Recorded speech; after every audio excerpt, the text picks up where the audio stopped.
Là, je suis déjà en direct. Ok, c'est bon. Je suis déjà en direct.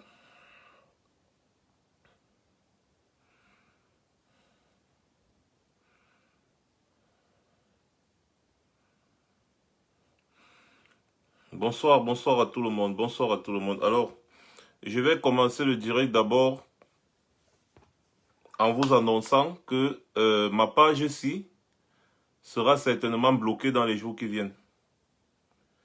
Et donc, d'ici demain ou après-demain, nous allons vous publier le lien d'une nouvelle page, Max Senior officiel toujours, sur laquelle vous allez aller vous abonner massivement. C'est-à-dire vous allez transférer tous les abonnés de cette page-ci à l'autre page-là. Je vais également publier le lien Twitter. Vous devez aller vous abonner également là-bas. Nous allons vous publier le lien YouTube et AfricaTube. Vous devez vous abonner là-bas parce que les Sardinas sont pleins et ils se sont organisés sur Facebook pour nous nuire massivement. Donc Facebook m'a annoncé que ma page sera fermée. Donc, c'est-à-dire, il suffit que des gens fassent encore juste les signalements comme ils sont en train de faire et elle sera fermée définitivement. Donc, je me prépare directement en conséquence. Ce n'est plus un secret pour personne d'ailleurs. Parce que c'est un gros travail que les Sardinas sont en train de faire sur nos pages. Parce que là, actuellement, à l'heure où je vous parle, cette page-ci, vous vous rappelez, on l'avait créée en février, ou c'était en février dernier, ou en mars, je ne sais plus trop. Justement parce que ma page Max Senior officiel avait eu les mêmes problèmes que celle-ci rencontre actuellement. Et même la page Max Senior officiel était toujours une page de rechange. Vous vous rappelez que ma page avec laquelle j'ai couvert toutes les élections, tout 2018, avait été supprimée de Facebook en janvier 2019. Vous vous rappelez, on a donc eu à créer la page Max Senior officielle qui est là actuellement, que je n'utilise presque plus. Qui est là comme ça, elle est toujours restreinte. Ça fait des mois, ça fait 1 an aujourd'hui que cette page-là est restreinte. Et je ne comprends pas Facebook. Bref, elle est restreinte, voilà. Donc, celle-ci aussi a déjà été restreinte. Et puis, je vois des dégâts. Même ce soir, je vois des dégâts. Parce que, vous allez remarquer, je vais d'abord, c'est l'introduction, hein. Vous allez remarquer, voilà, voilà la page. Je suis sur la page actuellement. Et voilà le début de la page. Vous allez voir. Voilà, directement, quand je monte ma dernière publication, c'est le direct que je suis en train de faire actuellement. Normalement, l'annonce du direct était censée être épinglée sur la page. Vous voyez un peu? Donc, l'annonce du direct a disparu. Moi, je ne vois plus l'annonce du direct. Vous pouvez constater vous-même. Voilà le direct, qui est la publication la plus récente. Ensuite, vous allez voir, c'est l'annonce du deuil, n'est-ce pas, du père de notre ami combattant. Et après, vous allez voir ces d'autres publications. Donc, même l'annonce du direct a disparu de ma page. Carrément, ça a disparu. Je ne la vois pas. Voilà ça. Je vous montre là devant pour que vous compreniez très bien à quel niveau est-ce que nous sommes. Donc, l'annonce du direct de ce soir a disparu de ma page. Et comme ça, il y a plusieurs vidéos également que je regardais, que je cherchais aujourd'hui, qui ont complètement disparu de ma page. Donc du coup, même la vidéo là où bon bref, je ne vais pas entrer dans les détails. Donc c'était juste pour vous annoncer qu'une nouvelle page sera mise à votre disposition, n'est-ce pas? Et puis vous allez aller vous y abonner tranquillement et on va continuer comme d'habitude. Ils ne peuvent pas nous museler. Remarquez même là, vous partagez, mais ça n'avance pas. L'audience même n'avance pas. Pourtant, je vois comment vous partagez. J'ai vu ici là que vous avez déjà beaucoup partagé. Mais l'audience n'avance pas. Elle n'avance pas parce que la page est restreinte. Mais continuez seulement de partager. Continuez seulement de partager. Voilà, parfois Facebook voit aussi qu'il y a beaucoup de partage quand tu te connectes et tout ça, ça joue aussi. Donc continuez de partager. Si vous êtes 400 actuellement, je sais qu'il y a beaucoup de Sardinas qui sont connectés là actuellement. Continuez de partager, vous, les combattants aguerris qui sont connectés actuellement. Vous, chacun d'entre vous doit faire au moins 10 partages. C'est très important. Et n'oubliez pas, allez vous abonner sur nos pages Twitter, YouTube. C'est très important, surtout Twitter. Sur Twitter, on a l'occasion de taguer tous les grands hommes de cette planète, tous les hommes d'État de cette planète, ça fait 1 an qu'on vous dit ça. Allez sur Twitter. Sur Twitter, c'est un combat farouche. C'est un combat farouche là-bas. Donc, voilà, c'était juste l'introduction. Je vais donc, de ce pas, mettre le direct sur mon mur Max Senior Ivoire. Et ensuite, on va commencer avec les problèmes de ce soir. Voilà, bien. Ok, c'est bon. Alors, bon, je sais pas. Nous sommes... Voilà, vous voyez. Vous ne pouvez rien publier pour le moment. Vous voyez un peu. Donc, même ma page Max Senior officielle est bloquée. Vous voyez. Donc, je ne peux même rien publier là-bas. C'est quand même grave, hein. Bon, on va faire avec, hein, on n'a pas le choix. On va faire avec, on n'a pas le choix. Voilà. Donc, dès que nous sommes 500, là, on va commencer. 500, massa. Pourtant, à l'heure, si on devait être au moins 2000. C'est grave, hein. Donc, j'attends que vous partagez et puis on va commencer. Je pense que c'est ce que je vais faire, Tontina de Marcel. Parce que Facebook, c'est déjà de la grosse merde. Voilà. Donc, Facebook, c'est juste pour la distraction. Donc, lorsque vous faites le Congo ça, vous faites la comédie, vous faites des trucs comme ça là, vous n'avez pas de problème avec Facebook. Mais lorsque vous dénoncez déjà des choses qui sont importantes, des choses qui, c'est-à-dire des choses qui vont contribuer à l'amélioration de la vie des êtres humains, vous devenez l'ennemi de Facebook. Donc, c'est un peu ça. C'est-à-dire Facebook ne tient pas compte de ton contenu. Il va juste supprimer tes pages et consorts. Bon, bref. On attend. Voilà, nous sommes déjà 500. On peut donc déjà commencer la messe. Oh, je n'ai même plus accès même à ma propre page. Ouais. Je n'ai plus accès à ma page. Qu'est-ce qui se passe? Oh. Bon. Voilà, bonsoir à tout le monde. Déjà, je vais commencer dans ce live en présentant mes sincères condoléances, n'est-ce pas, à notre frère et ami, le sénateur qui a perdu son père. C'est pas facile, c'est quelque chose de très douloureux, surtout en cette phase cruciale de notre combat. Je lui souhaite beaucoup de courage et surtout qu'il sache qu'il n'est pas seul. Je parle de Fotsing, vous tous vous le connaissez très bien. Je tiens encore une fois de plus à lui souhaiter beaucoup de courage pour la perte de son papa. Et je vais commencer ce live en saluant tous les combattants. Ils se reconnaissent très bien. Et je vais leur dire que le combat est déjà presque à sa fin. Donc il faut seulement un tout dernier effort. Et nous allons arriver. Il ne faut pas céder au découragement. Juste un dernier effort et nous allons arriver. Alors, ce soir, donc, on va parler des opposants.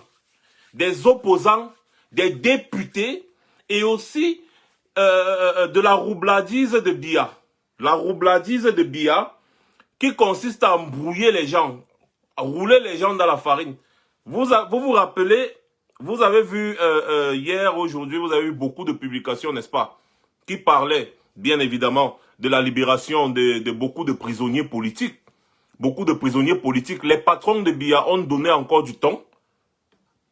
Et pour que Biya puisse valider ces élections qui vont se passer demain, les élections régionales, il a fallu qu'il montre aux yeux du monde, comme d'habitude, qu'il est une personne clémente. C'est-à-dire quoi?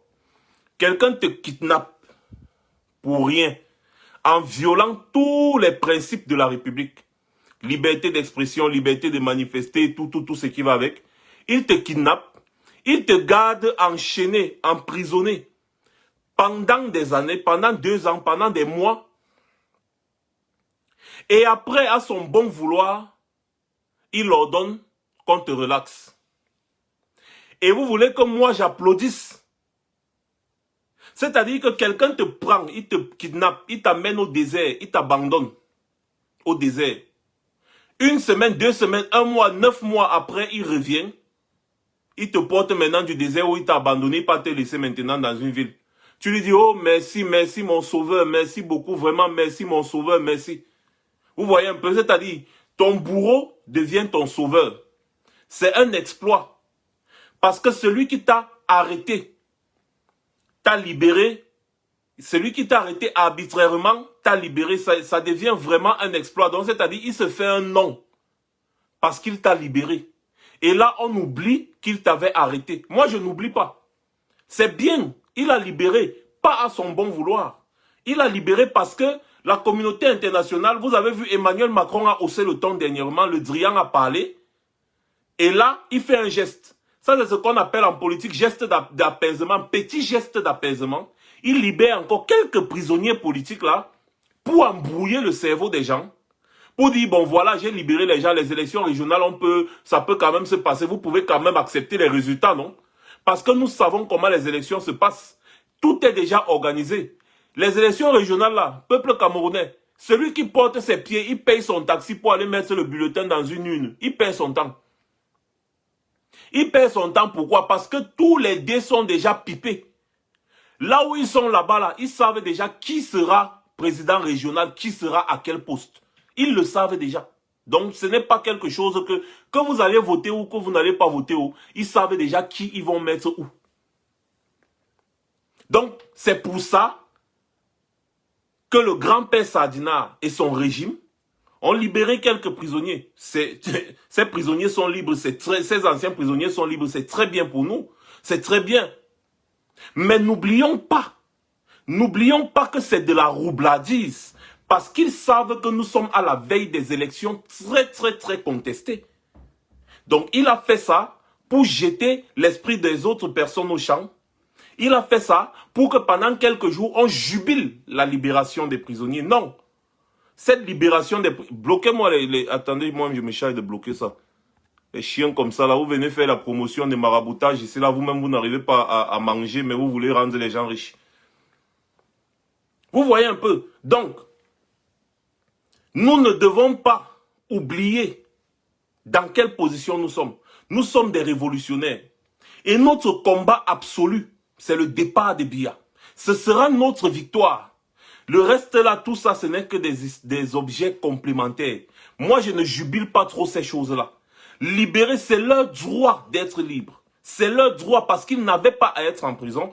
Et normalement, même selon les normes des choses, ils doivent réclamer une compensation à l'État du Cameroun qui les a embastillés pendant des mois. Mais ça, c'est autre chose. Nous savons très bien que c'est des procédures qui parfois n'aboutissent jamais. Mais ne perdons pas de vue l'objectif. Nos frères sont sortis de prison, je suis très content pour ça. Mais n'oublions pas que ce sont plutôt les bourreaux qui les ont relaxés. Ce sont les kidnappeurs qui les ont relaxés. Je n'ai jamais vu quelqu'un qui kidnappe ton enfant et après plusieurs menaces, il relaxe ton enfant et tu l'embrasses pour dire « Oh, le sauveur, le sauveur, le sauveur ». J'espère que vous comprenez. Donc, nos frères sont dehors. Je ne sais pas si ils avaient fini de purger leur peine ou alors je ne sais pas trop, mais je sais qu'ils sont dehors. Et cette histoire doit nous donner encore plus de hargne. Ça doit nous donner encore plus de tonus. C'est comme ça. Notre objectif, c'est que ce monsieur et son régime dégagent. Alors, il y a quelque chose que les Camerounais doivent comprendre. C'est très important et c'est primordial même. La scène politique camerounaise est gangrénée depuis les années 90. Depuis que Paul Biya a pu corrompre John Fundi, tout s'est gâté.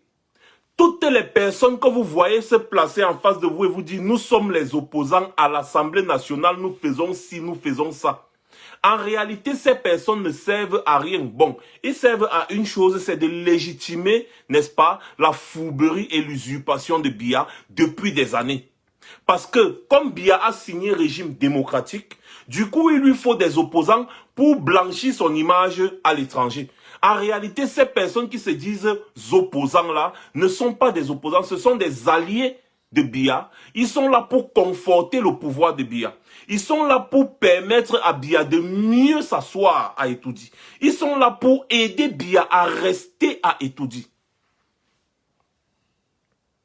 Ils sont là pour aider Biya. Je dis bien, le rôle de la grande majorité des opposants, des hommes politiques au Cameroun, c'est d'aider Biya à rester à Etoudi. Parce que c'est Biya qui les a tous fabriqués. C'est le régime Biya qui les a fabriqués. Je vous prends un exemple simple. Notre frère qui est parti se pavaner à l'ouest dernièrement, c'est là parce que pour lui, il pense que c'est parti verser l'eau sur la tête. On prend le feucan, on tape sur sa tête, manger le tarot. Ça fait de lui un grand, je ne sais pas, un grand politicien ou je ne sais pas trop quoi. Quelqu'un qui disait qu'il se bat pour le changement. Il arrive aujourd'hui à se conforter à un poste où il ne sert absolument à rien. Parce que vous devez comprendre ce que c'est que la lecture au-delà des textes. C'est-à-dire, vous devez lire des textes, mais comprendre ce qu'il y a derrière ces textes. Regardez très bien l'attitude d'un député qui dit qu'il est parti à l'Assemblée nationale pour changer les choses. Quelqu'un qui nous disait que l'ouragan va à l'Assemblée nationale parce que c'est à l'Assemblée nationale que tout se décide. Quelques mois après sa pseudo-élection à l'Assemblée nationale, en tout cas, lui et ses autres amis, je ne sais pas si c'est les 5 Dalton ou c'est les 4 Dalton, je ne sais pas. Après leur pseudo-élection à l'Assemblée nationale, virgule, ils passent le temps à se plaindre sur les réseaux sociaux. Oh, il y a tel texte de loi qu'on a négligé, on n'a même pas tenu compte de ça. Oh, il y a tel texte de loi qu'on a négligé, on n'a même pas tenu compte de ça. Vous devez savoir une chose. Ces personnes-là sont dans leur rôle. Puisque le RDPC ne peut pas être seul à l'Assemblée nationale, ils sont obligés de créer des politicars comme ce gars-là et ses bandes et ses amis et d'autres, c'est-à-dire d'autres politicars comme ceux du SDF, ceux de l'UNDP, ceux de l'UDC, tous ces gens-là qui sont à l'Assemblée nationale qui ne servent absolument à rien là. Le RDPC doit créer des personnes comme ça pour conforter son pouvoir. Expliquez-moi une chose, et je mets ces gens au défi, ces députés, toutes ces personnes qui disent que nous partons à l'Assemblée nationale pour voter les lois. Vous partez à l'Assemblée nationale voter les lois où, comment, quand? Vous devez aujourd'hui expliquer aux Camerounais c'est quoi votre salaire et pourquoi est-ce que vous touchez ce salaire. Parce que selon vos textes et vos écrits, comme je vous disais ici, il faut savoir lire au-delà des textes et des écrits de ces personnes. En réalité, derrière les textes de ces personnes, ils reconnaissent qu'ils ne représentent absolument rien. Je vous prends un exemple très simple de Kwame Kérosène, qui a fait un texte aujourd'hui après la session plénière qui a eu lieu, je crois, hier. Il dit, le budget vient d'être adopté. Une des recommandations phares du grand dialogue national, plancher de 15% des recettes consacrées à la dotation générale de la décentralisation encore ignorée. Plafonnement de l'entretien routier à 50 milliards au mépris de la loi de 1996. Regret.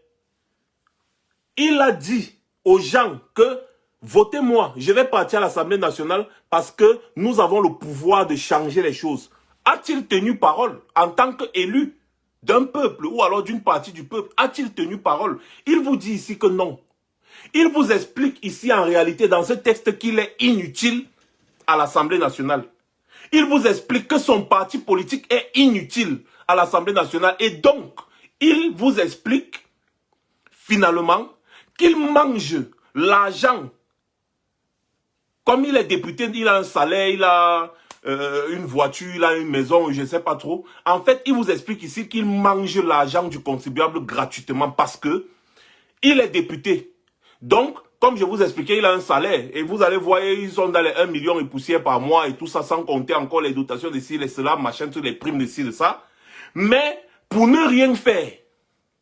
Parce que, en réalité, le RDPC est ultra majoritaire, écrasant à l'Assemblée nationale. Le RDPC a plus de, je crois, plus de 140 députés à l'Assemblée nationale. Sur 180. Tout le reste de la pseudo-opposition se contente du reste des sièges.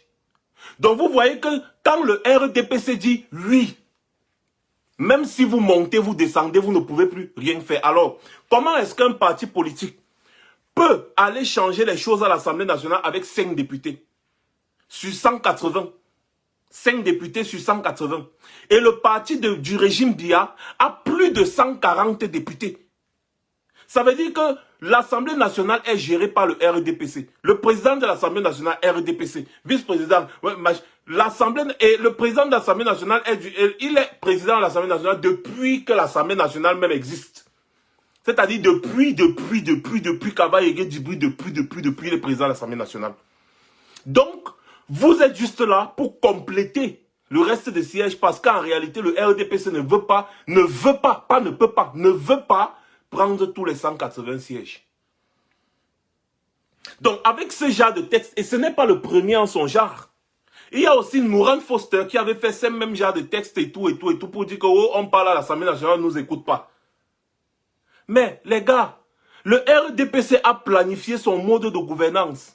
Tu pars à l'Assemblée nationale, le RDPC a plus de 140 députés, toi tu as 5.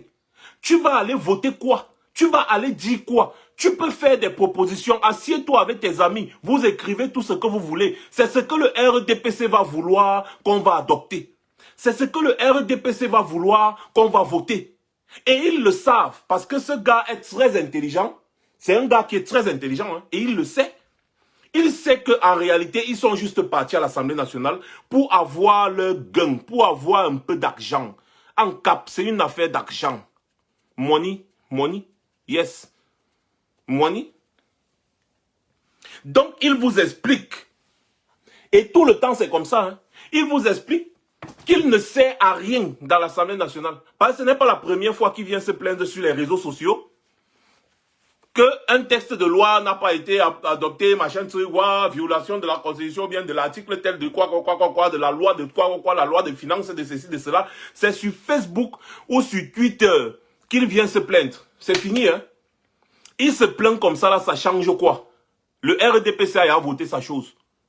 Le RDPC décide que, bon, Paul Biya, le budget de la présidence de la République, ce sera 100 milliards. Parce qu'il faut que Paul Biya soit bien à l'aise.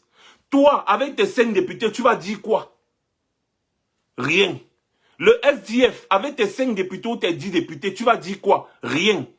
Toute l'opposition ou alors toute la pseudo-opposition réunie n'a même pas la moitié des députés à l'Assemblée nationale, même pas le quart. Toute la pseudo-opposition réunie n'a même pas les 1/4 des députés à l'Assemblée nationale. Vous voulez changer quoi? Expliquez-nous, si vous ne partez pas à l'Assemblée nationale juste parce que vous allez vous conforter dans votre mangeoire. Joshua Oshi, il est député depuis, hein. Est-ce que lui vous gère? Depuis là, vous entendez encore Joshua Oshi quelque part? Non. Les gars sortent toujours quand il y a des petites élections organisées par leur patron qui est Paul Biya. Ils sortent toujours là. Et voilà, c'est comme ça là que les gars s'asseyent, ils déposent le gâteau Cameroun, ils mangent, chacun, on coupe pour le SDF, on donne. On coupe maintenant, il y a le nouveau qui est arrivé, PCRN, on donne. On coupe pour l'UDC, on donne. On coupe pour l'UNDP, on donne. Et le peuple camerounais est là. Il ne dit rien. Il observe seulement la scène comme ça. On explique la même chose tous les jours. On explique la même chose tous les jours. On explique la même chose tous les jours. Ils sont seulement là. Et après, on va venir vous sortir que vous allez payer l'impôt de ci, vous allez payer l'impôt de ça, vous allez payer l'impôt de ci. Dans un pays où les malades de l'insuffisance rénale meurent comme des mouches. Dans un pays où les malades du sida meurent comme des mouches. Dans un pays où il n'y a même pas les couvreuses pour les enfants nés prématurés dans les hôpitaux. Des enfants dans les hôpitaux meurent comme des mouches. On accouche des enfants, 5 enfants en une journée, ils meurent tous à cause du manque de couveuses dans un pays où il n'y a pas de scanner, ou peut-être il y a 2 scanners ou 3 scanners dans toute une ville qui est peuplée de près de 5 millions d'habitants, dans un pays où il n'y a même pas les hôpitaux. Le ministère de la Santé réussit quand même à dépenser 600 millions pour le carburant ou je ne sais quoi, quelle futilité. Et tous ces budgets-là sont votés à l'Assemblée nationale par le RDPC. Donc, en réalité, le ministère de la Santé qui dépense les 600 millions, ce n'est pas illégal. Souvenez-vous que les lois sont fabriquées par les hommes. C'est pour ça que le président élu avait dit que c'est le peuple qui est la source de la loi. Normalement. Souvenez-vous que les lois sont fabriquées par les hommes et les lois peuvent changer au bon gré des hommes. Comme le RDPC fait actuellement au Cameroun. Ils changent les lois à leur bon gré. Donc, ils disent que, bon, Manaouda, voilà 600 millions de dotation de carburant, on va faire ce que tu veux avec. On dépense 600 millions rien que pour le carburant, mais on ne peut pas acheter une couveuse pour mettre dans un hôpital. On ne peut pas soutenir les malades de l'insuffisance rénale, on fait souvent quoi là, la dialyse. On ne peut pas les soutenir. On ne peut pas soutenir les malades du sida. On ne peut pas soutenir la basse population. Mais on dépense l'argent pour le carburant que nous-mêmes on ne produit même pas. Le carburant qu'on a importé. C'est-à-dire, on prend notre petit carburant qu'on a à Limbé, on vend ça brut pour acheter le carburant raffiné. On ne produit rien.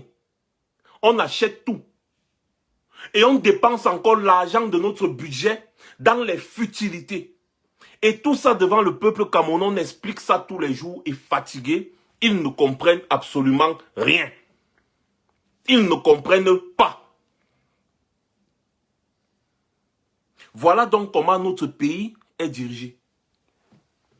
Voilà donc ce que vous applaudissez tous les jours. Je vais vous montrer une petite vidéo là qui m'a un peu fait rigoler. J'espère que je l'ai. Hein. Excusez-moi, je vais essayer de regarder vite si je l'ai cette vidéo là.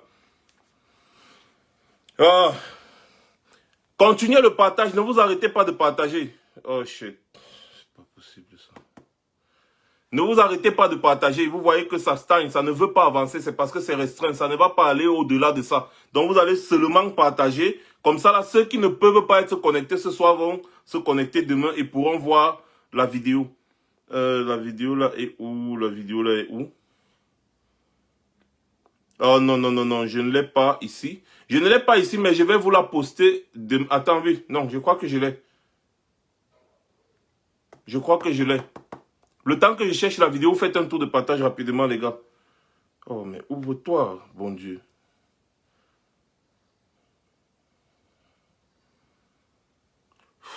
Désolé, je ne l'ai pas. Donc, je vais la poster. C'est une maman qui parlait à Kouagne Kérosène. C'était à Bafoussam, je sais où. Elle parlait à Kouagne Kérosène. Elle disait à Kouagne Kérosène qu'ils ont fait confiance à beaucoup d'opposants, mais ils se sont rendus compte que les opposants là se sont alliés au RDPC. Que si Kouagne Kérosène s'allie aussi au RDPC, il aura chié dans sa culotte. Malheureusement, ma mère là ne connaît pas que Kouagne Kérosène est un produit même. Produit issu du RDPC. Que Kouagne Kérosène est un produit fabriqué par Jacques Famin Ndongo. Ils ne le savent pas, elle ne le sait pas, elle est encore naïve. Parce qu'il n'y a pas les réseaux sociaux là-bas chez eux où on dit, elles vont suivre la vérité.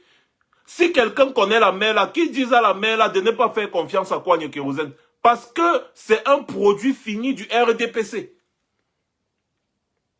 C'est un produit fini du RDPC. Comment est-ce que tu peux espérer que quelqu'un qui est issu du RDPC ne soit pas allié au RDPC demain? Mais il est déjà allié au RDPC à l'heure où tu parles. Puisqu'il s'est allié au RDPC à l'Assemblée nationale pour bouffer l'argent du contribuable.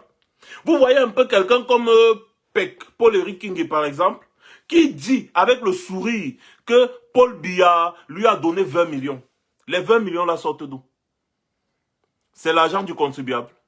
Si c'est l'argent du contribuable, il y a des démarches à suivre pour décaisser, même si c'est 1 franc qui sort de l'argent du contribuable, il y a des démarches administratives à suivre. On doit suivre cet argent, on doit savoir pourquoi cet argent est décaissé et qu'est-ce que cet argent cherche à tel endroit et à quoi cet argent va servir.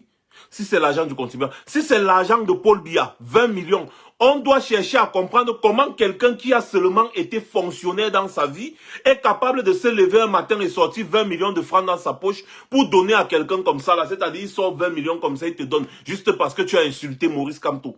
Il sort 20 millions comme ça. Pour sortir 20 millions comme ça et te donner, il faut être quand même multimillionnaire, milliardaire. Et ça, nous savons très bien que dans le classement des hommes les plus riches en Afrique, Paul Biya fait partie. Et si Paul Biya fait partie, ça veut dire que Paul Biya est un voleur parce que Paul Biya n'a jamais travaillé. Paul Biya n'a jamais travaillé. Des gens sont venus dire, ah, Maurice Kamto c'est monté, c'est descendu. Professeur Maurice Kamto, c'est un homme internationalement reconnu de par son talent. Par rapport à toutes les affaires qu'il a gagnées sur cette planète. C'est un homme qui a travaillé à la sueur de son front. Il a gagné de très gros marchés juridiques. Pas au Cameroun, hein. Je parle sur le plan international. Hein.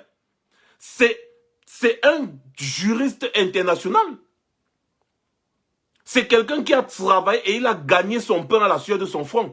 Contrairement à Paul Biya, qui a toujours été dans l'administration camerounaise. Toute sa vie, Paul Biya n'a travaillé nulle part. Sauf dans l'administration camerounaise. Alors, comment ça se fait que quelqu'un qui a travaillé dans l'administration camerounaise toute sa vie soit autant riche? What? Comment ça se fait? Est-ce qu'on peut retracer la source de la richesse de Paul Biya pour qu'il soit assez riche au jour d'aujourd'hui dans un pays pauvre et très endetté? Donc ce n'est même pas qu'il est président d'un pays très riche et très fructueux. Il est président d'un pays pauvre et très endetté. Mais il est quand même multimilliardaire. Il peut quand même sortir 20 millions comme ça, il donne à un petit opposant de Pakoti parce que l'opposant de Pakoti l'a juste insulté Maurice Kamto. Pendant ce temps, dans le pays que le même individu dirige, il y a des endroits où les enfants font l'école sous l'arbre. Ce pays, ce monsieur le dirige depuis plus de 38 ans. Et il est dans l'administration depuis plus de 50 ans. Il y a encore des écoles sous l'arbre. 20 millions, ça construit quand même au moins 5 salles de classe. Hein. Peut-être que vous avez vu les écoles au nord, par exemple. Au nord, là-bas, on vous avait monté les écoles en paille. Ou alors, il n'y avait même pas les pailles. Les enfants étaient assis à même le sol. Il y avait un seul enseignant. Ou alors, une seule enseignante. Au Grand Nord, on ne parle pas de l'Est. Hein? Il sort 20 millions. Il donne un pseudo-opposant parce que l'opposant là a insulté Kamto. Et les enfants alors, ils ne doivent pas aller à l'école. D'ailleurs, d'où sort-il cet argent? Étant président d'un pays qui n'a jamais pu décoller, étant président d'un pays pauvre et très endetté, comment est-ce qu'il fait? Il prend l'argent là où? Notre pays est pauvre et très endetté. Toi, tu es président de la République de ce pays depuis 38 ans. Comment tu fais pour être milliardaire pendant que le pays est en train de couler dans la misère? Vous comprenez? Vous voyez que ce ne sont que des voleurs qui sont là. Et ces personnes, les personnes comme les Kouagne Kérosène, les Joshua Oshi, tous ces gens qui vous disent qu'ils sont des opposants là, ils savent que c'est comme ça que ça se passe. Mais comme ils ne sont pas là pour le peuple camerounais, les gars se contentent du petit poste de député qu'on leur a donné, du petit poste de conseiller municipal qu'on leur a donné, du petit poste de maire qu'on leur a donné, et ils sont bien dedans. Ils sont bien dedans. Ils sont très intelligents, plus intelligents que moi d'ailleurs. Ils sont plus intelligents que moi et ils connaissent très bien le fonctionnement de la République du Cameroun, plus que moi.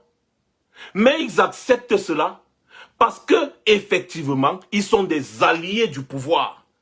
Ils ne sont pas des opposants. Ils sont des alliés du pouvoir. Ils sont des alliés du régime Biya. Ils sont des alliés de Paul Biya. Ils sont dans leur rôle. Faire semblant et manger l'argent. Parce que, laissez-moi vous dire, un député au Cameroun, c'est les millions. Un député au Cameroun, c'est les millions. D'ailleurs, Kouagne Kérosène est déjà dans les affaires d'achat de conteneurs et autres. Quelqu'un qui, il n'y a pas quelques mois, il n'arrivait même pas à louer une maison. Aujourd'hui, il est dans les affaires des conteneurs. Il achète les conteneurs à gauche, il achète les conteneurs à droite. Kouagne Kérosène. Ce n'est pas moi qui dis, hein. Vous-même vous connaissez sa vie, tout le monde le connaît très bien. Kouagne Kérosène, il n'y a pas de cela quelques mois avant qu'il ne commence à bousculer. Moi, je peux parler de lui parce que j'ai contribué à sa popularité ici sur Facebook. Tout le monde a vu. Donc je ne parle pas par derrière. Avant que Kouagne Kérosène ne vienne ici, là, comme ça, machin, truc là, j'ai contribué massivement à sa popularité. Allez bien regarder mes vidéos en début 2018, vous allez comprendre de quoi je parle. Il est passé ici sur mon plateau à 2 reprises et il y avait des milliers de personnes qui écoutaient. Ce n'était pas donné. À cette époque-là, sur Facebook, il n'y avait personne à part moi qui faisait ça. Donc, je sais de quoi je parle quand je parle de cet individu-là. Je sais très bien de quoi je parle. Il nous a trompés. Il nous a trahis. Moi, personnellement. Il n'avait rien. Aujourd'hui, il a beaucoup de millions. Il est commerçant? Non. C'est l'administration. Comment un pays pauvre et très endetté peut autant enrichir des fonctionnaires? Regardez comment ces personnes bagarrent pour être dans l'administration, pour être député, pour être ceci. Regardez Célestin Diamène. Il a failli devenir fou quand il a appris que le MS ne partait pas aux élections législatives. Il a failli devenir fou parce que lui, il voulait se conforter dans un petit poste de maire quelque part et il allait avoir son petit ngombo. Regardez Peck. Peck, on a dit à Peck, c'était le deal avec Paul Eric King qui était simple. On dit, bon, nous on va te faire, tu vas encore reprendre ta commune de Penja. Tu vois un peu, non? Et puis, il faut que tu fasses du camto bashing constamment parce que la méthode d'infiltration dans laquelle on t'avait mis n'a pas vraiment fonctionné. Donc maintenant, fais le camto bashing ouvertement. C'est ça qui fait en sorte que même si on dit n'importe qui, on dit n'importe quoi, Peck va toujours dire, oh, Maurice Kamto a fait si, oh. Et curieusement, le président élu ne lui répond jamais. Il ne fait même pas allusion à lui. Il comprend seulement que c'est l'enfantillage politique. Il comprend seulement que c'est de l'enfantillage. Que c'est des roublards. C'est comme ça qu'ils sont. Le président élu n'est pas à son niveau. Mais il ne veut pas toujours. Bon, bref, il le sait. Parce que si je dis qu'il ne veut pas comprendre, c'est que vraiment, moi-même, ce que je manque. Il sait que le président élu n'est pas à son niveau. Il sait que faire de la surenchère avec le nom du président élu va lui donner quand même quelques avantages du pouvoir de Yaoundé. C'est comme ça. Il suffit de dire mouf Kamto, matin, midi, soir pour avoir quelques millions. Mais je me pose la question donc de savoir pourquoi les Camerounais sont pauvres. Mais mes gars, peuple camerounais, voilà une source de revenus. Vous voyez que du jour au lendemain, quelqu'un peut avoir 20 millions comme ça.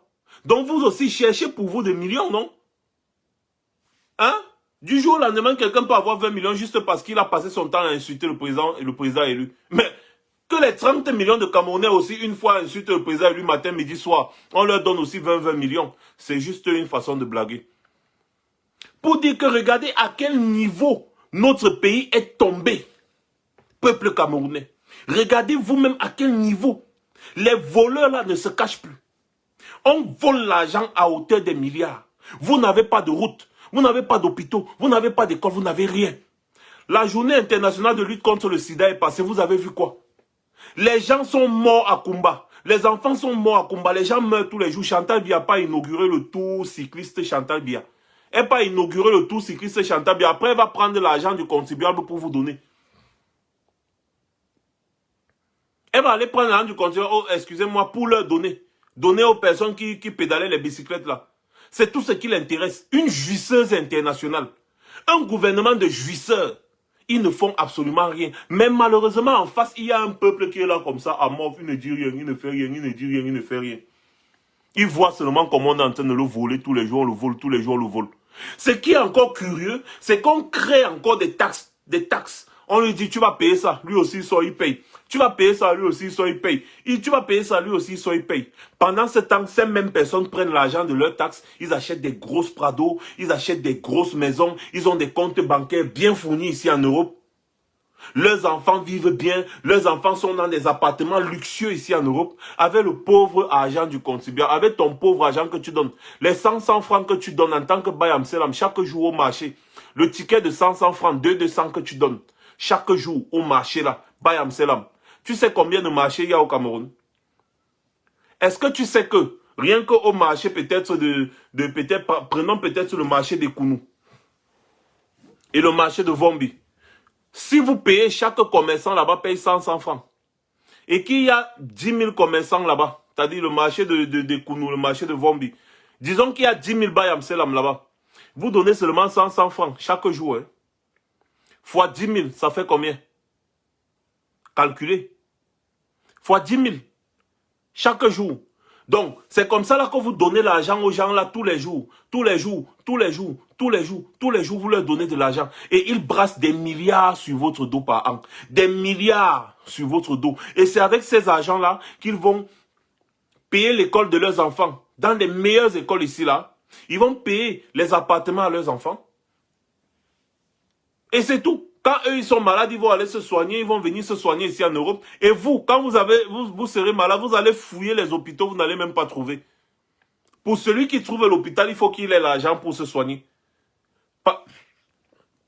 Parfois, même tu as l'argent, il n'y a pas les appareils adéquats. Parce que vous laissez des jouisseurs, des voleurs à la tête de notre pays. Consciemment, vous les laissez. Vous continuez de les laisser. On dénonce depuis des années, on dénonce. Mais le peuple est là, il ne fait rien. Il ne dit rien. Demain, on va encore vous arnaquer avec les élections régionales. Des personnes seront encore mises à des postes. Et c'est toujours l'argent du contribuable qui sort.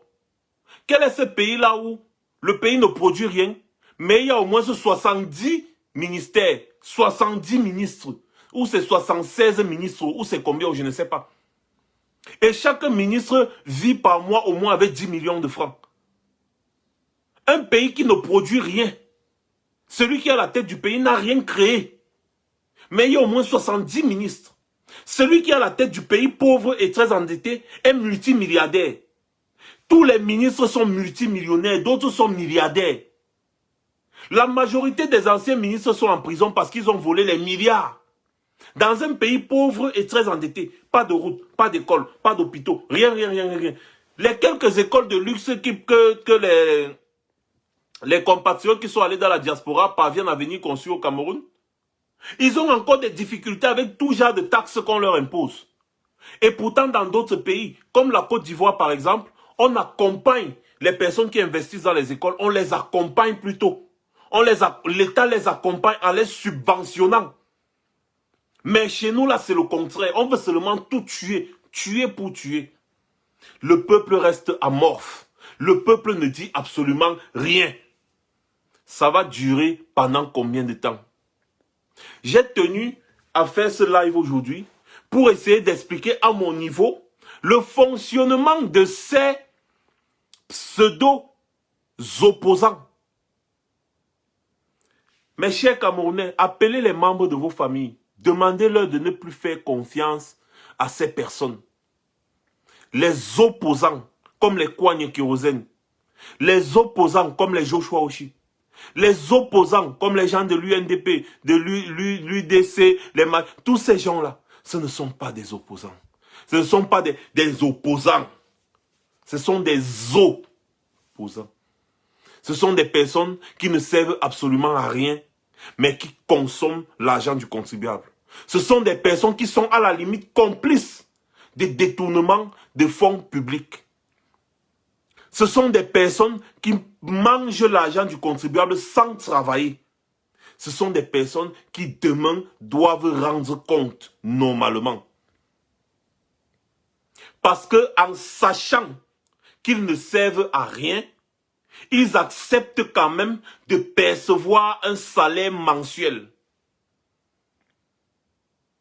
Et un salaire mensuel à hauteur des millions en plus. C'est l'argent du contribuable camerounais. Donc, expliquez-moi ici comment est-ce qu'ils ne sont pas complices de la gabegie financière qu'il y a au pays. Parce que des personnes sérieuses allaient dire, mais vous êtes déjà 140 députés ou 150 députés. Nous là, on va encore servir à quoi à l'Assemblée nationale? Mieux, on ne parle même pas. Mieux, on abandonne le RDPC là-bas à l'Assemblée nationale. Comme ça, le monde entier va voir que le RDPC, c'est une bande de roublards. Mais non. Parce qu'ils ont accepté d'aller s'asseoir à l'Assemblée nationale, les élections législatives et municipales ont été validées. Parce que si toutes ces personnes disaient, ok, nous, la qualité, si nous on démissionne, nous tous là on démissionne, on ne parle plus à l'Assemblée nationale parce qu'on ne sert à rien, beaucoup de choses pouvaient changer au pays. Même aujourd'hui, il n'est pas trop tard. Parce qu'en réalité, lorsque vous voyez que vous ne servez à rien à l'hémicycle, lorsque vous voyez que vous ne servez à rien à l'Assemblée nationale, vous démissionnez. Vous dites non, je ne peux pas manger l'argent du contribuable et pourtant je ne sers à rien. Puis c'est ce que tu apportes, on prend ça, on balance là-bas, on dit donc allez loin avec ça, allez loin avec ça. Vous êtes 5 députés, l'autre a 8 députés, sur 180. Vous êtes toute l'opposition, la pseudo-opposition réunie. Vous n'arrivez même pas à atteindre les 1/4 des députés des sièges à l'Assemblée nationale. Vous servez donc à quoi à l'Assemblée nationale? C'est quoi le rôle d'un député qui ne peut pas faire passer un projet de loi? C'est quoi le rôle d'un député? Donc, un député qui sait très bien que quand il ira à l'Assemblée nationale, ce sera juste comme ça là, eh bien qu'il démissionne. Tout simplement, tant qu'il ne démissionne pas, eh bien ça veut dire qu'il est complice de toute cette gabégie. Il faut qu'ils arrêtent de venir vous tromper. À chaque fois qu'ils écrivent leurs bêtises sur les réseaux sociaux, rappelez-leur que les réseaux sociaux, ce n'est pas l'hémicycle. Rappelez-leur qu'ils ont dit qu'ils vont aller à l'hémicycle pour changer les choses. Et rappelez-leur qu'ils n'ont pas tenu à leur parole. Et peuple camerounais, demain, ils vont faire leurs pseudo-élections. Si vous voulez, allez participer. Le Cameroun est en train de s'enfoncer, ça continue de s'enfoncer. Pour moi, quoi? Pour nous, quoi? Nous, en diaspora, on n'est plus obligé de faire ce qu'on fait. On n'est plus obligé parce qu'on a nos vies. On a nos familles, on peut prendre soin de nos familles, on peut se concentrer sur autre chose. On attend aussi quand Biya va partir, il va partir. Donc, on n'est pas obligé de faire ce qu'on fait. Donc, si déjà vous, au Cameroun, vous ne voulez toujours pas faire ce qu'il faut pour chasser ce régime, à un moment donné, nous tous, on va attendre. Et rappelez-vous que les personnes qui subissent ce régime, c'est vous, au Cameroun, c'est pas nous. Hein. C'est pas nous. Regardez-moi bien. Je ressemble à quelqu'un qui a besoin de quelque chose. Regardez-moi bien. Regardez-nous bien. On peut rester ici, là. D'ailleurs, j'ai des grands frères ici, comme J. Rémy Ngono. Il a fait combien d'années ici? Vous le voyez, il souffre. Quand vous voyez J. Rémy Ngono, il souffre. Il a fait combien d'années ici? Même s'il n'a pas l'argent dans les poches, même si moi, je n'ai pas d'argent dans les poches, même si les Calibro, les Karine Richaud, tous ces gens que vous connaissez n'ont pas d'argent dans les poches, s'ils tombent malades aujourd'hui, ils n'auront pas de problèmes de dialyse. Hein. S'ils ont l'insuffisance rénale, ils n'auront pas de problème de dialyse. S'ils tombent malades aujourd'hui, qu'on doit les opérer, on le fait là. Hein. S'ils tombent malades aujourd'hui, qu'on a besoin de scanner, on a besoin d'IRM, on a besoin de ci, ça. Il y a tout ça. Même dans les ambulances, même, il y a. Donc, ne pensez pas qu'ils sont obligés de faire ce qu'ils font tout le temps, tous les jours. C'est parce qu'ils ne sont pas égoïstes, qu'ils vivent bien pendant que les gens sont en train de vivre mal au pays. On veut ouvrir vos esprits parce que ce que nous on dit ici, si vous dites, si certaines personnes ne peuvent pas forcément dire ça au Cameroun, ce qui fait la force des gens qui sont sur place au Cameroun, c'est la masse populaire. Utilisez votre masse populaire pour chasser ce régime. Sinon, vous allez subir ce régime pendant 5 ans encore. Parce que les sardinats vous trompent. Quand ils vous disent souvent, oh le combat, oh vous faites ci, oh vous faites ça. Nous ne subissons pas le régime Biya. Hein. Moi, je ne subis pas le régime Biya. Je ne suis pas au Cameroun. Je suis dans un pays d'accueil. Et ce pays prend soin de moi. Ça se voit, non? Ou bien je ressemble à un souffreteux. Ça se voit. Beaucoup de combattants qui sont ici, ils ne subissent pas le régime Biya. C'est vous qui subissez le régime Biya. Donc si vous voulez laisser, ils vont faire jusqu'en 2025. Et après 2025, ils vont encore se représenter jusqu'en 2032. Nous, on est prêts à rester ici. Nous, on va rester là. D'ailleurs, le général Wanto, il a fait combien d'années ici? Ça va faire bientôt 30 ans. Il est ici, non? 30 ans. Le président Brice Nietzsche, ça fait au moins 30 ans. Le caporal grillé Emmanuel Kemta, ça fait combien? Au moins 30 ans ou 25 ans. Ils sont tous ici, là. Vous les voyez, ils ressemblent à des personnes qui souffrent. Ils sont des souffreteux. N'est-ce pas, chacun d'entre eux a sa petite vie. Chacun d'entre nous a sa petite maison. Chacun d'entre nous a son petit véhicule. Chacun d'entre nous a son petit job, son petit boulot. Chacun d'entre nous a une assurance santé. Chacun d'entre nous aussi a une assurance vie. Et beaucoup de choses. Donc nous ne subissons pas le régime Biya. C'est vous qui subissez le régime Biya. Nous, on dénonce pour que les choses changent. Parce que nous avons pour ambition d'aider à développer notre pays.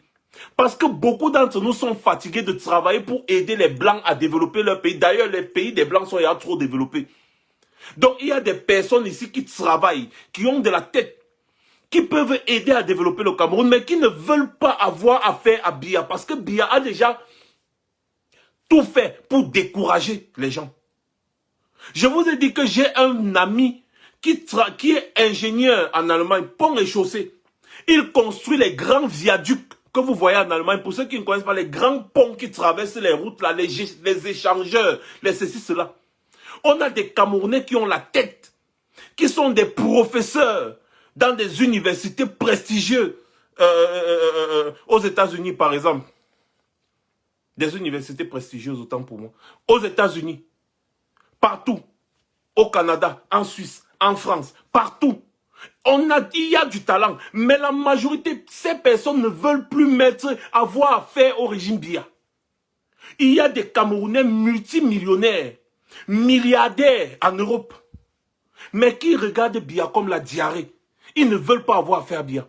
Il y a des Camerounais qui ont essayé d'investir au Cameroun. Mais le régime Biya les a détruits complètement. Ils ont dit non, non, non, plus jamais. Ils ont besoin d'une nouvelle énergie. Ils ont besoin d'un nouveau régime. Nous avons besoin d'un nouveau régime. Parce qu'il y a tellement de projets pour notre pays. Des projets d'investissement. Des personnes qui sont capables d'amener des partenaires. Vous vous rendez compte, il y a un grand frère qui avait amené des partenaires au Cameroun pour construire une usine de montage et d'assemblage de véhicules. Vous vous rendez compte de ce qui s'est passé? À cause de la corruption, le clientélisme et tout ce qui va avec, les gars ont seulement dit, hey, pardon, ils sont partis investir ailleurs. Il y a un monsieur qui est parti ouvrir une usine de fabrication de chaussures, un Français, au Rwanda, alors que son projet était prévu initialement pour être ouvert au Cameroun. Malheureusement, à cause de la corruption et de toute cette bêtise du régime Biya, il est parti ouvrir au Rwanda. Et les exemples sont légion. Nous n'avons même pas une compagnie aérienne. Pourtant, nous avons des ingénieurs en aéronautique ici, partout. Il y a des grands... Je connais un grand frère, juste ici, là, en Norvège. Un grand frère qui travaille dans une très grosse compagnie aérienne, qui est capable de remonter votre bêtise qu'on appelle Kamer Kola en quelques mois. Je connais il y a tellement de Camerounais dispersés dans le monde qui ont besoin de faire quelque chose pour leur pays. Mais malheureusement, à cause du régime satrapique de Biya, ils ne veulent plus avoir affaire. Et tout ça, c'est vous qui êtes au Cameroun qui subissez. C'est vous. Parce que si dans un peuple, 30 millions d'habitants, il y a seulement 500 000 personnes qui s'en sortent, comme on veut souvent vous faire croire, on vous montre quelques petites villas dans des petits quartiers UP. Ils sont au nombre de combien? Ils sont au nombre, même s'il y a sur 30 millions, il y a 1 million de personnes qui s'en sortent. Vous croyez que c'est signifiant ça? Quand on vous dit que 5% mangent l'argent de 95% et 95% vivent avec les miettes de 5%, ça ne vous dit rien? Le Cameroun, c'est quoi? Quand tu quittes Yaoundé pour Douala, c'est une vaste étendue de brousses et de villages. Et c'est seulement 280 km. Ici en France, quand tu quittes le sud pour aller jusqu'à Lille, au nord de la France, c'est ville sur ville, ville sur ville, ville sur ville, ville sur ville, autoroute, autoroute, autoroute, autoroute, autoroute, autoroute, autoroute, et pourtant c'est des milliers de kilomètres. Tu quittes seulement Yaoundé pour Bafoussam. Dès que tu es sorti un peu de Yaoundé comme ça, c'est la brousse, la brousse, la brousse, la brousse, la brousse, la brousse, la brousse, la brousse, la brousse, la brousse. Donc vous voyez qu'il y a un contraste au niveau des populations même. Les villes du Cameroun, c'est Yaoundé, Douala, c'est tout. Il y a encore quoi? Et même à Yaoundé et à Douala, il n'y a plus rien. Il n'y a rien. C'est juste quelques petits secteurs où il y a quelques petits jouisseurs qui se sont installés. En plein Douala, il n'y a pas d'électricité. En plein Yaoundé, il n'y a pas d'électricité. Rien que pour ça, le pays est dans la boue. Le pays est dans la merde. Le réseau routier au Cameroun, c'est combien? Le Cameroun, c'est 475 000 km². On a un réseau routier de combien? D'à peine 5 000. À peine 6 000. Non, c'est à peine 6 000 km de route. À peine 6 000 km de route. Pour une superficie de 475 000 km². Le réseau routier au Cameroun, c'est à peine 5 000 ou 6 000 km de route. Hein? C'est ça? Donc, c'est vous qui subissez. Restez toujours là, buvez les bières, mangez le porc, cherchez les femmes. Au final, vous allez continuer de subir Mais nous, on sera ici en Europe tranquille, on va continuer peut-être de temps en temps de dénoncer ce qui se passe parce qu'on ne peut pas se taire. Mais tant que le régime là reste, c'est vous qui subissez, c'est pas nous. Parce que nous, on ne subit rien. Nous, on ne subit absolument rien. C'est comme ça. On ne subit absolument rien. Vous voyez un peu? Vous allez voir peut-être comme des petits idiots comme Thierry Atangana qui vient maintenant me dire, tu compares la France au Cameroun. Pourtant, quand il y a les inondations à Yaoundé, hein, ce sont eux qui disent qu'il y a aussi les inondations à Paris. Vous voyez un peu, non? Voilà comment le Sardina bête réfléchit. Et tu compares la France au Cameroun? Quand tu veux comparer ton enfant, Thierry Atangana, tu compares ton enfant au dernier de la classe ou bien tu compares ton enfant au premier de la classe? Un mauvais exemple n'est pas un exemple. Donc tu ne peux pas comparer ton enfant au dernier de la classe, sinon c'est que tu encourages ton enfant à être dernier de la classe. Donc quand il y a inondation à Yaoundé, à Douala, vous prenez, vous dites, il y a aussi inondation à Paris, il y a aussi inondation à New York. Maintenant que je vous parle du réseau routier français, je vous parle du développement français, je vous dis qu'on pourrait avoir ce développement au Cameroun. Tu dis, tu veux comparer la France au Cameroun? Est-ce que tu peux comparer la France au Cameroun? J'ai une question à te poser. En quoi est-ce que la France dépasse le Cameroun? Si on veut aller même dans votre sens, vous les Sardinards, pourquoi est-ce que la France peut être développée et le Cameroun pas? Pourquoi est-ce qu'on ne peut pas comparer la France et le Cameroun? Pourquoi? Le Cameroun a le diamant, la France n'a pas. Le Cameroun a l'or, la France n'a pas. Le Cameroun a toutes les matières premières. Le Cameroun a le pétrole, la France n'a pas. Le Cameroun a l'aluminium, l'uranium, tout ce que la France n'a pas. Pourquoi est-ce que la France est plus développée que le Cameroun? Ah, il va venir vous dire que la France a colonisé, c'est la France. Pourquoi le Cameroun n'a pas colonisé la France? Donc vous voyez que tellement vous êtes souvent stupide, parfois vous vous perdez dans des vidéos. Quand tu arrives quelque part où tu ne comprends rien, assieds-toi, tu apprends, tu écoutes, tu te tais. Toto ne comprend rien, tu te tais, tu écoutes. Après tu dis merci grand frère pour les enseignements. Quand tu as ton enfant à la maison, il y a l'enfant du voisin de droite qui est dernier de la classe. Il y a l'enfant du voisin de gauche qui est premier de la classe. L'enfant arrive à la maison. Tu vas demander à l'enfant de ressembler à celui qui est dernier de la classe ou alors de ressembler à celui qui est premier de la classe. Donc parce que ton enfant était dernier de la classe, de sa classe, tu vas dire bon ce n'est pas grave parce que l'enfant du voisin d'à côté-ci est aussi dernier de la classe. Donc mon enfant n'est pas le seul à être dernier de la classe. C'est ça? Mais tu ne peux pas plutôt dire à ton enfant jamais. L'enfant du voisin d'à côté, ici, à droite ou à gauche, ne peut pas être premier de la classe et toi, tu es dernier de la classe. Il faut que tu sois premier de la classe comme l'enfant du voisin. Voilà ce qu'on appelle un exemple. Tu ne vas pas dire à ton enfant, non, comme tu es dernier de la classe, mais en tout cas, l'enfant du voisin d'à côté aussi est dernier de la classe. C'est ce que vous passez votre temps à faire. Quand on dit il y a inondation au Cameroun, il y a un tel problème, vous dites non, on trouve aussi le problème là en France, on trouve aussi le problème là à New York, on trouve aussi le problème là en Chine. Là, c'est normal de faire la comparaison. Mais quand on veut maintenant comparer le développement, non, on ne doit pas comparer le développement, non. Tellement les Sardinats sont stupides. Je voulais juste prendre ces 5 minutes pour faire une petite leçon parce que des personnes comme toi, c'est des cobayes pour faire des bonnes petites leçons que des personnes essayent de comprendre à peu près de quoi est-ce qu'on parle. Maintenant, moi, je ne vais pas le bloquer parce que c'est lui donner un privilège comme s'il est important. Je vais le laisser partir de lui seul avec toute la honte. Et donc, s'il reste toujours là, je suis sûr que c'est un administrateur qui va le bloquer. Donc, revenons donc à nos moutons. J'étais de disant ce que c'est les Camerounais du Cameroun qui vont subir le régime Biya. Ce n'est pas nous. Parce qu'il faut qu'on vous précise ça. Il faut qu'on vous précise que ce n'est pas nous qui subissons. Nous dénonçons comme ça là pour que le pays se libère. Parce que nous voulons aussi que notre pays soit beau comme ici. Nous voulons que notre pays soit construit comme on voit ici. C'est tout. Voilà tout ce qu'on veut. Parce que si notre pays est construit, eh bien on n'aura plus à rester ici. On va aussi retourner au pays, aider à développer aussi le pays pour ceux qui ont les moyens. Qui n'aime pas son pays? Qui aimerait travailler pour les gens? Parce que si vous voyez peut-être les personnes qui font dans les travaux publics ici, là, ils travaillent ici, ça aide à développer les pays d'ici. Et pourtant, s'il pouvait travailler dans son pays, ça allait aider à développer son pays. Il y a une nouvelle mentalité que la diaspora a envie d'apporter. Mais elle ne peut pas apporter cette mentalité dans une mentalité déjà gangrénée.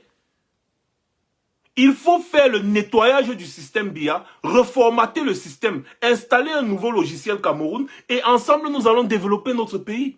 Mais si vous continuez de laisser le régime BIA sur place, vous laissez le régime BIA sur place, eh bien le régime BIA va continuer de faire ce qu'il a à faire, tout simplement. Voilà une autre personne qui dit, moi j'aime ça. Une personne qui dit c'est la France qui gère nos richesses. Et pourquoi elle le fait? Juste parce que nous sommes dirigés par des incompétents. Merci beaucoup Gervais Loga d'avoir répondu. Effectivement, la France gère nos richesses parce que ce sont ceux qui nous dirigent qui permettent à la France de gérer nos richesses. On vous prend souvent l'exemple du Rwanda ici. Pourquoi la France ne gère pas les richesses du Rwanda? Pourquoi la France ne gère pas les richesses de certains pays? Eh bien, c'est parce que ces pays-là n'ont plus permis à la France. Quelqu'un comme Paul Biya, il prend ses ordres aux Français. Paul Biya vous a dit qu'il travaille pour la France. Pourquoi Paul Biya ne s'est jamais levé comme ça et dit, bon, nous, on ne donne plus rien, machin, patati patata. Non. Paul Biya vous dit tous les jours que lui, il travaille pour la France. Il vous avait dit qu'il est le meilleur élève de la France. Paul Biya a porté ses pieds, il est parti à Lyon pour rendre compte des avancées du grand dialogue national qu'il avait organisé sous l'ordre de Macron. Comme Macron lui avait ordonné d'organiser un dialogue national, il est parti en France rendre compte à Macron, n'est-ce pas, des issues du grand dialogue national. C'est pour vous dire qu'il travaille pour Macron.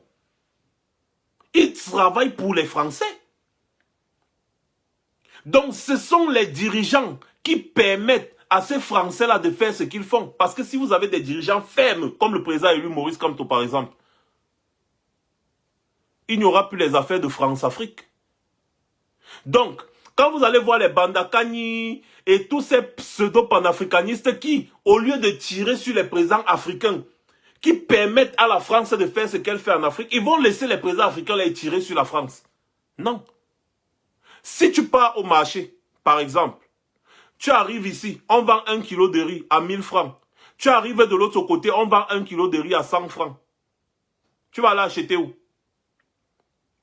Tu vas l'acheter là où on vend 1 kilo de riz à 100 francs. La même qualité, hein? Tu vas l'acheter là où on vend 1 kilo de riz à 100 francs. Parce que tout le monde veut profiter. Alors pourquoi est-ce que vous allez reprocher à ces gens de continuer de profiter tant que vos dirigeants ne mettent pas les barrières? Vous pouvez me dire pourquoi jusqu'aujourd'hui on utilise le franc CFA par exemple? Hein? Vous pouvez me dire pourquoi jusqu'aujourd'hui on utilise le franc CFA? C'était quand la dernière fois où Paul Biya s'est levé pour parler de la monnaie au Cameroun par exemple? Rien que la monnaie. C'était quand la dernière fois où Paul Biya s'est levé pour dire non, on ne va plus exporter le pétrole brut, on ne va plus exporter le bois brut, on ne va plus exporter le diamant brut, on va tout produire au Cameroun, on va ajouter la plus-value et on va vendre le produit déjà fini. C'était quand? Non. Paul Biya se conforte seulement. La France vient puiser le pétrole brut. On lui donne son pourcentage. Il s'assoit, il mange. C'est tout. Il ne produit rien. Depuis 38 ans, depuis 50 ans, il ne produit rien. Et il aime ça. Il exporte le diamant brut. Il exporte le bois brut. Même le cul-dent, on ne fabrique pas. Il exporte le bois brut. Il exporte le pétrole brut. Et après, il achète encore le même bois qui a déjà été travaillé en France. Il achète le même pétrole qui est parti être raffiné en France. Il exporte le pétrole. On vient acheter ton pétrole à 1 $. Et puis toi, maintenant, quand tu veux utiliser, tu vas aller acheter le même pétrole à 50 $. Vous allez venir accuser la France? Non, la France veut survivre.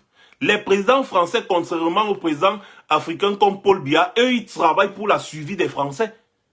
Donc, si les présidents africains sont incapables de travailler pour la survie de leur pays, vous n'allez pas accuser les autres.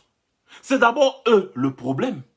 C'est d'abord les hommes comme Paul Biya et tous les présidents qui comptent sur la France pour les protéger, parce que c'est ça la vérité. Eux, ils comptent sur la France pour les protéger. C'est pour ça qu'ils font tout pour satisfaire la France. Parce qu'ils savent qu'ils n'ont pas la légitimité populaire. C'était quand la dernière fois que Paul Biya est sorti, il a fait un bain public.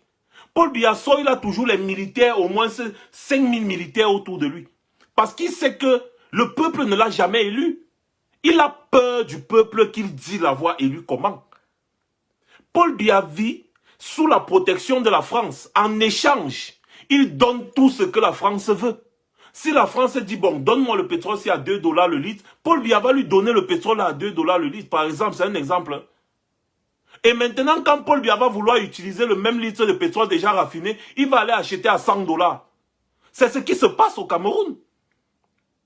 On exporte le pétrole brut, les gens la raffinent, et après, nous, on achète encore chez eux. On exporte le cacao brut, ils fabriquent le chocolat, on achète encore chez eux. On exporte le diamant brut, et après, quand on va acheter une bague ou ceci, cela, on achète chez eux. Et quand on achète, eux, ils ont déjà fait le produit fini. Ils ont tout arrangé, tout. Maintenant, ils te vendent. Tu as vendu le kilo de diamant. Le kilo, tu as vendu 10 kilos de diamant à 1 million, n'est-ce pas? Maintenant, tu vas acheter 1 kilo de diamant, on te vend 1 kilo de diamant à 10 millions. Et tu achètes. Parce que le diamant a déjà été bien fabriqué, tout. Ils ont ajouté la plus-value, ils ont la valeur ajoutée, tout ça. Tu vois un peu? Donc maintenant, on te vend 1 kilo de diamant à 10 millions, alors que tu as vendu 10 kilos de diamant à 1 million. Ces présidents comme Paul Biya acceptent ça, ils acceptent ce genre de deal parce qu'ils ont leurs avantages derrière. Vous savez qu'en 2011, après Yokadouma, un petit village après Yokadouma, on a découvert l'un des plus gros gisements de diamants jamais découverts sur cette planète. Beaucoup de personnes ne l'ont pas su. Mais nous avons dénoncé ça ici. Paul Biya a donné ça, a concédé ça aux Coréens. Les Coréens ont exploité le diamant là pendant des années. Ils ont pillé le diamant là brut pendant des années et ils continuent de le faire.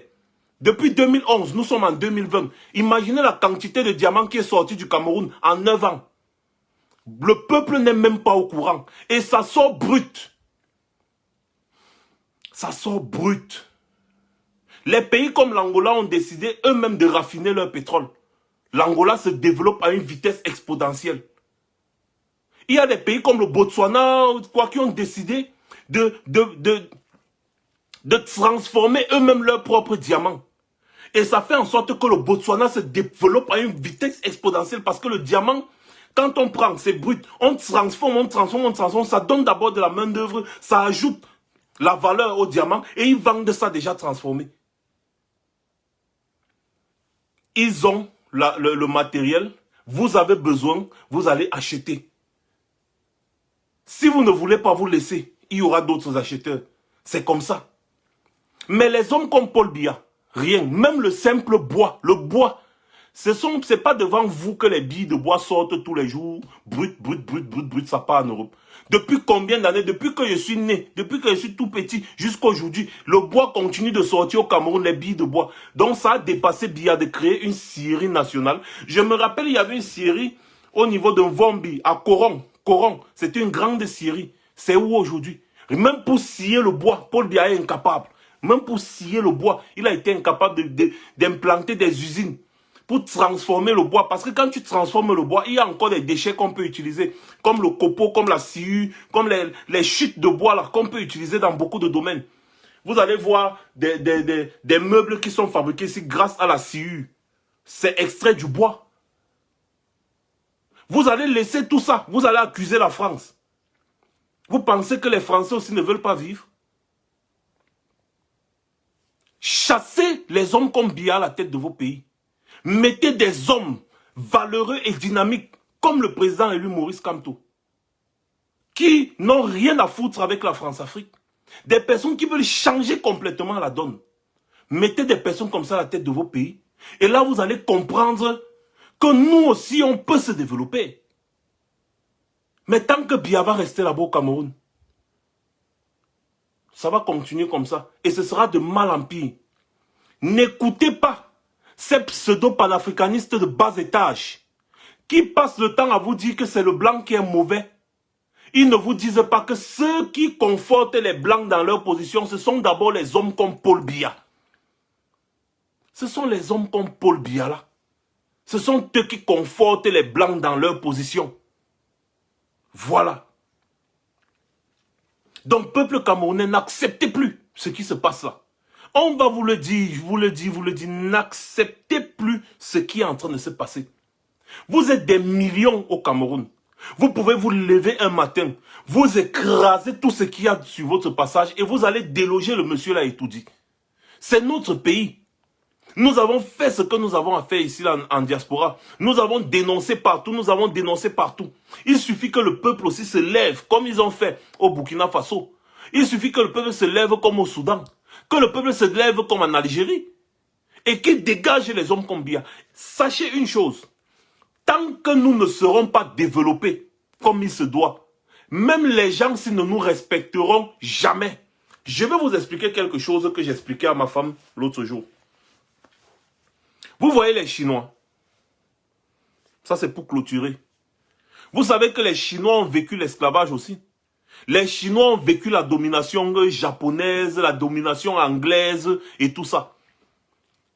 Aujourd'hui, la Chine est la deuxième puissance mondiale. Déjà de par d'abord sa démographie, mais ce n'est pas ça le plus essentiel. C'est que les Chinois ont su se relever à un moment. Vous voyez les Juifs. Les Juifs ont été dominés, ils ont même vécu l'Holocauste. Ils ont vécu l'Holocauste. Mais à un moment donné, les Juifs se sont levés. Vous voyez ce que les Juifs sont devenus aujourd'hui? Ce sont eux qui détiennent l'économie mondiale. Regardez la Chine. La Chine a fait comment? Il y a de cela quelques années, le Cameroun envoyait la nourriture en Chine. Regardez ce que la Chine est devenue. Regardez un peu les Émirats arabes, rien qu'avec le pétrole et le gaz. Regardez comment les pays des Émirats arabes du Qatar se sont transformés. Regardez, regardez, regardez, Dubaï. Qui connaissait Dubaï dans les années 80? Dubaï, c'était quoi? C'était quoi? C'était un vaste étendue de désert, perdu quelque part. Dubaï, aujourd'hui, c'est quoi? C'est le paradis sur terre. En quelques dizaines d'années, en quelques 20 ans, Dubaï s'est transformé que Zang. En quelques 30 ans, 40 ans, la Chine s'est transformée jusqu'à la Chine est déjà la deuxième puissance mondiale, si ce n'est la première puissance économique. Pourquoi? Parce qu'ils se sont levés et ils ont dit, nous allons travailler pour développer notre pays. Nous en avons marre de la domination. Il faut la détermination dans tout ce qu'on fait. Et parce que la Chine aujourd'hui est développée, la Chine a son droit de veto. Parmi les pays africains, quel pays a est membre permanent à l'ONU? Quel pays est membre permanent à l'ONU? Quel pays africain a le droit de veto? Vous ne voyez pas que c'est une honte pour tout un continent? Quel pays africain est membre permanent à l'ONU? La Chine est venue nous dépasser, aller être membre permanent à l'ONU. Hein? Qui peut encore parler à un Chinois aujourd'hui? Alors qu'à l'époque, on appelait les Chinois les jaunes. Donc, des Chinois étaient comme les esclaves un peu partout dans le monde. Aujourd'hui, tu peux parler à un Chinois? Non. En quelques 20-30 ans, les Chinois se sont levés que... Woum! Et pourtant, les Chinois n'ont pas les ressources minières que nous avons.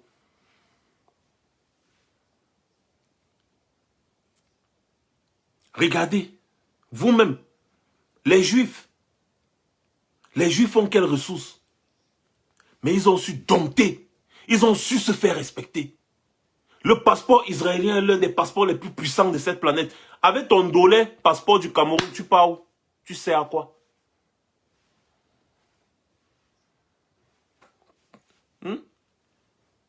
Vous allez dire que c'est à cause de qui? Eh bien, c'est d'abord à cause de nous-mêmes, de notre inaction, de notre laxisme. C'est parce que nous, on laisse les personnes qui sont à la tête de nos pays faire ce qu'ils font là. C'est la raison pour laquelle vous voyez ce qui se passe là. Il faut se réveiller. La première source de développement d'un pays, c'est un peuple déterminé.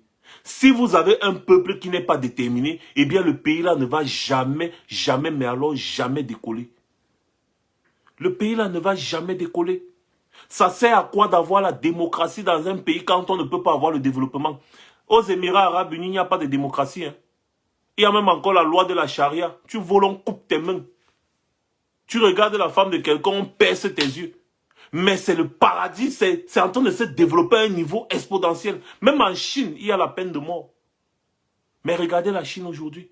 La Chine finance les États-Unis, la Chine finance la France, la Chine finance le Cameroun. La Chine finance les États-Unis. Vous vous rendez compte, la Chine finance les États-Unis. La Chine finance l'Union européenne. La Chine finance presque toute l'Afrique. Pourtant, il y a de cela 30 ans, 40 ans, la Chine n'était absolument rien. On envoyait les macabots en Chine. On envoyait la patate parce que les Chinois n'avaient vraiment pas de quoi manger. Ils ont pris ça, ils ont essayé et les voilà aujourd'hui. Nous, hein, qu'est-ce qu'on fait? Les seules choses qu'on fabrique au Cameroun, c'est la bière. Les seules choses qu'on fabrique, qu'on transforme au Cameroun, c'est la bière. Le maïs, sous toutes les formes. Si ce n'est pas le ha, c'est le dontol. Si ce n'est pas le dontol, c'est la bière. Les choses des jouisseurs, des choses qui n'ont jamais pu aider à développer un pays. La bière, le dontol, le ha, les trucs inutiles. Voilà les seules choses qu'on fabrique au Cameroun. Même le sérum physiologique, là, c'est l'eau de mer. Ce qu'on met dans le nez de l'enfant pour déboucher ses narines quand il est enrhumé, le nez des bébés, là. C'est l'eau de mer, c'est l'eau salée. Hein. C'est l'eau salée, mais on importe. Au Cameroun, on importe l'eau salée. On importe l'eau salée. Au Cameroun, on importe l'eau salée. Il y a même des endroits où on importe les cure-dents. Au Cameroun. Et on va laisser ça, on va accuser les Blancs. Bref, mes chers frères et sœurs, le but de ce soir était d'expliquer, n'est-ce pas, le rôle des troubadours, comme ces pseudo-opposants qui ne servent à rien, ces pseudo-députés qui ne servent à rien à l'Assemblée nationale. Expliquer c'est-à-dire l'esbrouf de Biya en ordonnant la libération de quelques prisonniers politiques. C'est parce qu'il veut apaiser les tensions pour que ces élections passent comme le cuir qui glisse à la gauche. Et j'ai profité maintenant aussi pour expliquer pourquoi est-ce que nous ne sommes pas développés. La première raison pour laquelle nous ne sommes pas développés, c'est parce que le peuple lui-même ne veut pas encore le développement. Le jour où le peuple va se lever pour dire stop, trop c'est trop, le développement va suivre. Passez une bonne soirée, rendez-vous la semaine prochaine pour une autre émission. Et surtout, n'oubliez pas, on va vous mettre le lien d'une page ici. Vous allez vous abonner, vous tous là, vous quittez de la page ici, vous allez vous abonner parce que Facebook va fermer cette page. Et également, je vous demande à vous d'aller vous abonner sur ma page Twitter. C'est très important. Passez une bonne soirée.